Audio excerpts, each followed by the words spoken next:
So hello students स्वागत करछि तुम मानकु आउ एक न्यू वीडियो रे।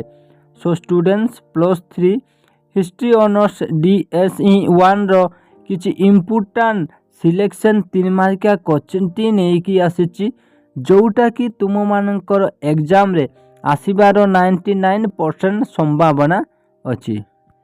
सो स्टूडेंट्स प्रथम क्वेश्चन टा होछि प्रथम शुभकर देवंक विषय लेख।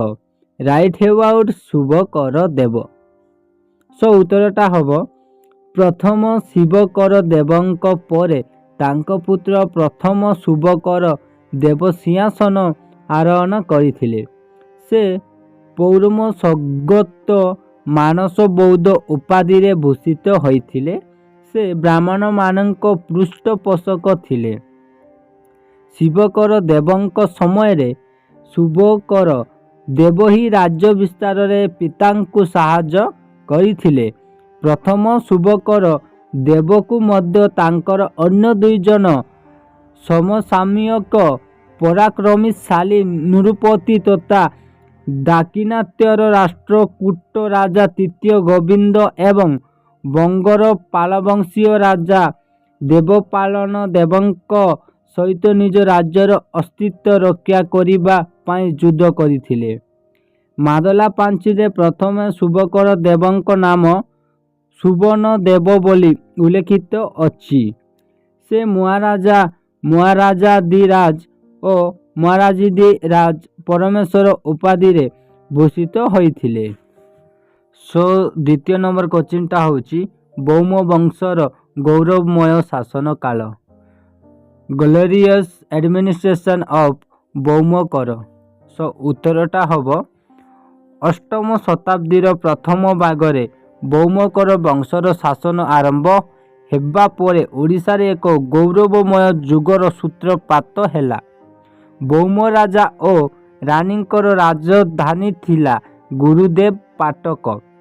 या आधुनिक जाजपुर थिबा ऐतिहासिक माने निर्णय करिसंती बौम राजांक मध्यरु क्षेमकरंक ठारू शिवकर दुई पर्यंत राजा माने बौद्ध धर्मावलंबी थिले। 737 रु 40 ठारू 936 रु 940 पर्यंत दीर्घ 2 वर्ष ओडिशा रे बौम शासन चलीथिला। बौम राजवंशर शासन काल को ओडिशार सुवर्ण युग कुआ जाए। सो तृतीय नंबर क्वेश्चन टा होछि दंडी महादेवी संपर्क रे लेख। राइट अबाउट दंडी महादेवी। सो उत्तरटा हम गौरी महादेवी मृत्यु परे तांकर कन्या दंडी महादेवी सिंहासन आरोहण करथिले।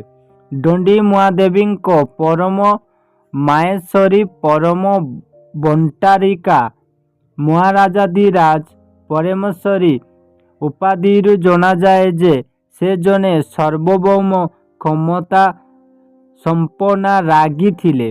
से ख्रीष्टीय 1916 रु 1926 पर्यंत शासन कार्य करथिले। से थिले चिरकुमारी।